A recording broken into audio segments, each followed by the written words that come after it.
যে কি নিয়ে পেশেন্ট ডাকা হয়েছে? আরে সম্ভবত আমাদের পূর্ব বর্ধমান জেলার তৃণমূল জয়েন্ট ব্যাংকের যারা বিভিন্ন জায়গায় পদাধিকারী হিসেবে দায়িত্বভার অর্পণ করেছিলাম, তারা কাজ করেছে, তাদের সকলকে আমরা কৃতজ্ঞতা জানাচ্ছি। লোকসভা নির্বাচনে অভূতপূর্বভাবে গোটা জেলা কমিটি, ব্লকের যারা প্রেসিডেন্ট চেয়ারম্যান আছে, সবাই সম্মিলিতভাবে কাজ করেছে দলের সঙ্গে থেকে। তার মধ্যে কয়েকটি ব্লক এবং কয়েকটি পৌরসভায়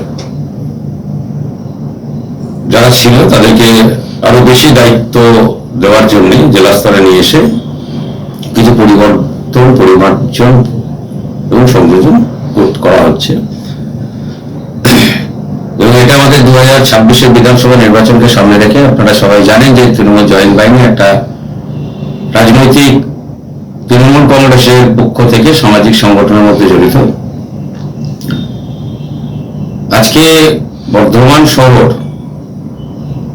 এবং ভবিষ্যতে কালনা শহর, কালনা 1, রায়না 1, রায়না 2 এবং গড়শি 1, গড়শি 2, সেগুলোতেও আমরা আলোচনা চালাচ্ছি।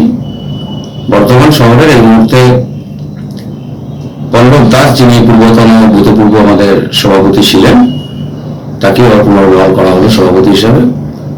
যিনি এই মুহূর্তে আছেন যোগেশ্বর দাস বৈরাগ্য, তাকে পূর্ব বর্ধমান জেলা তৃণমূল জয়েন্ট বাহিনীর সহ সভাপতি হিসেবে নিয়োগপত্র দিয়ে দেওয়া হবে, কাজ করবে জেলা স্তরে। এবং অমিতাভ রায়, তিনি বর্তমান শহর তৃণমূল জয়েন্ট বাহিনীর চেয়ারম্যান রূপে কাজ করবেন। এতদিন বর্তমান শহরের চেয়ারম্যান ছিল না। এবং সমরজিৎ দাস, তাকে বর্ধমান জেলা তৃণমূল জয়েন্ট বাহিনীর সম্পাদক হিসেবে আমাদের মনোনীত করা হয়েছে। আশা করব তারা দক্ষতার সাথে দলের পাশে থেকে দলের সার্বিকভাবে সকলকে ঐক্যবদ্ধ করে এবং দল যা নির্দেশ দেবে দলের প্রতিটি কর্মসূচি, তার সাথে সাথে সামাজিক দায়বদ্ধতা, কর্তব্য নিরূপণে তারা সকলে মিলে উৎসাহিত হয়ে কাজ করবে।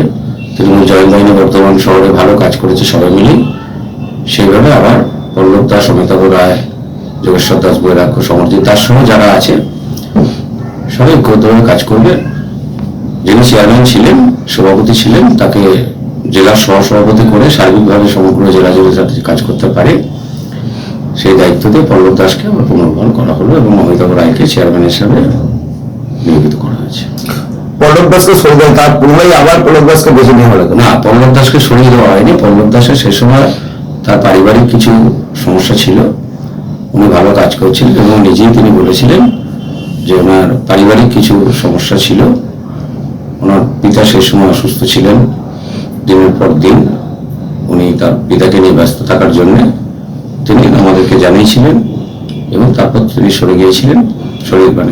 তাকে অব্যাহতি দেওয়ার জন্য তিনি অনুরোধ করেছিলেন এবং যোগেশ্বর দাস বৈরাগ্য সেই সময় চেয়ারম্যান ছিল, তাকে তার স্থলাভিষিক্ত করা হয়েছিল এবং যোগেশ্বর বাবুকে আজকে সহসভাপতি হিসেবে জেলাতে গ্রহণ করে, সমরজিৎ দাসকে সম্পাদক হিসেবে গ্রহণ করে পল্লব দাসকে তার স্থলাভিষিক্ত করা হলো সভাপতি হিসেবে শহরের এবং অমিতাভ রায়কে চেয়ারম্যান হিসেবে দায়িত্বভার অর্পণ করা হলো।